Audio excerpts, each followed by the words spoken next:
Hello, everyone. This is Jim Okrasinski with your second screencast video of the week. In this video, I will be talking about the Weebly ethnography instructions. I'll cover them, and also I will review the writing process as we move forward. Your project here is an ethnography. Your inquiry question is, how do people in a culture see themselves and their world? Your project will be to create an ethnographic piece exploring a particular genre of music with a focus on the cultural significance of that genre. All right, specifically how artists and fans define that significance. So I think that we would all agree that oftentimes people who follow a specific genre of music, whether it's rap or hip hop, heavy metal, adopt some of the cultural aspects and share cultural aspects with the artist and the genre and the music. Really, it creates a community. That's why people like the lyrics, they like the sound. Makes it make it so everybody has a feeling of really inclusion in that particular genre. They can identify with it, and they build identities according to the music that they do listen to. All right. So we will use Weebly, a free online platform, to create the web page. You can click on this link; it'll take you right to Weebly site. In a video later this week, I will discuss how to go about registering for Weebly, how to start up a site. It's rather straightforward if you can read and follow the directions. Weebly also has a YouTube channel which is pretty thorough in helping everyone build their sites, their page. It's a pretty thorough online platform. So the Weebly web page should contain the following five sections. Your web page should reflect the following. The first section is to provide some background and historical context for your selected genre. So you want to look at the historical significance of the genre, its role in society and pop culture, the background on what distinguishes the genre, influential artists, evolution of the genre, how has, for example, rap moved from the initial days when it was first created, hip hop when it first evolved in the scene. Sometimes to know exactly where you're going, you have to know where you've been. So oftentimes students do find something interesting in looking back at the history and background of their genre. I do provide some word count guidelines for each section. Okay. So, the second section is your ethnographic information, and that includes exploration on how those associated with the genre of music, the artists and the fans define the cultural significance of the genre. Should be based on investigation from the internet, library sources, interviews, as well as field research. If you want to draw back on some experiences, attending a concert in your favorite genre, if you're an EDM fan and you had the opportunity to attend a festival, you kind of know what I'm talking about there as far as the ethnographic information. How does your genre build the culture between artists and fans? The third section is where, in every ethnographic investigation, um, artifacts play a significant role. So, for this assignment, the artifacts that are used by the culture would be looking for about 3 to 5 videos or songs that you can get from YouTube.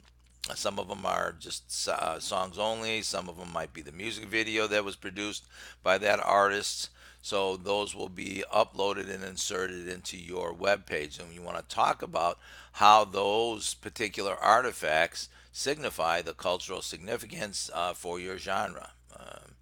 If you're doing like rock and roll, you can go back to Elvis or the Beatles, the Stones, some of those artists who helped define the genre in the early stages, and then move on to who you're listening to and who you're a fan of right now at this time. All right. In addition to the artifact section, you can put in some additional artifacts. The fourth section is usually fashion, jewelry, language.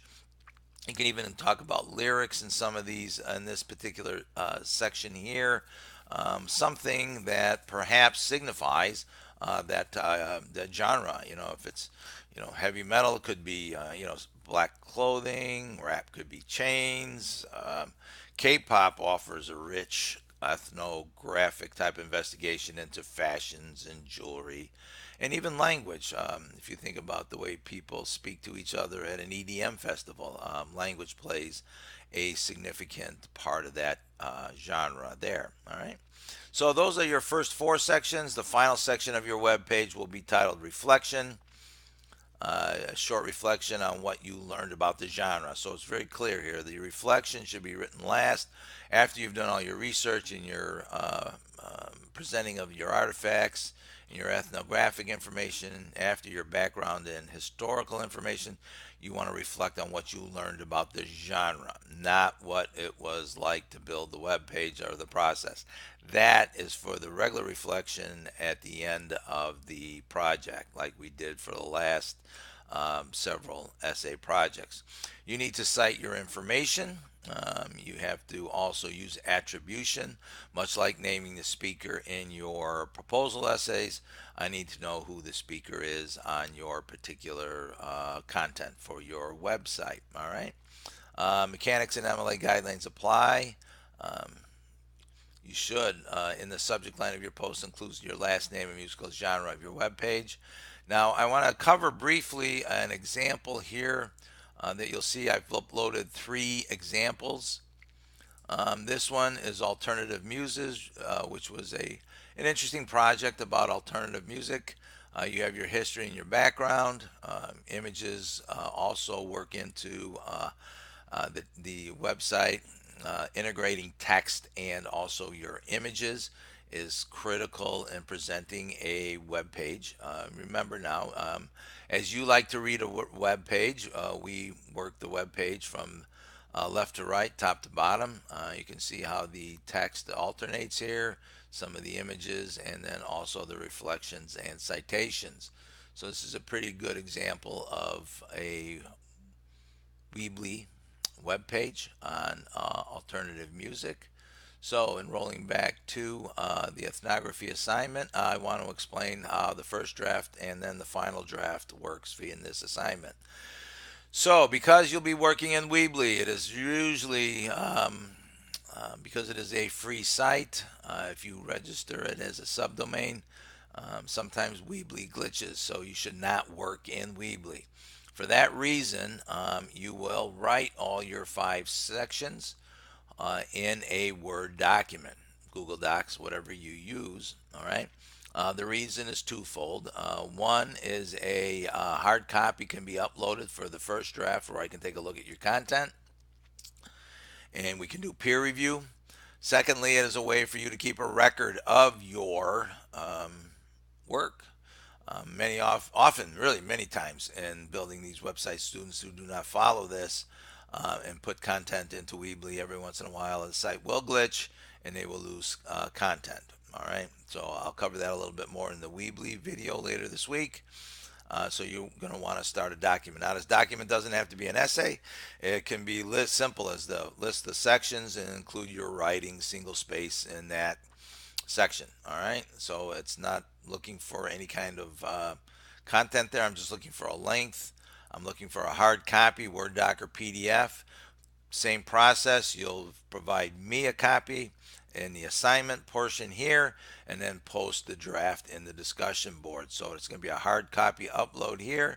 Now on the final draft of your ethnography, I will review your website only. All you would do here is just simply upload the published link. Cover that a little bit more in the Weebly video. The published link for your site. So I will view it and assess it much like anybody who looks at your site out on the internet. All right. I think I've covered most of the assignment here. Sorry if I've droned on a bit long.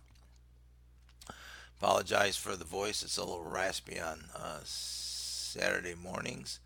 However, everybody should have a clear idea exactly what the process is and be on the lookout for the Weebly video later this week.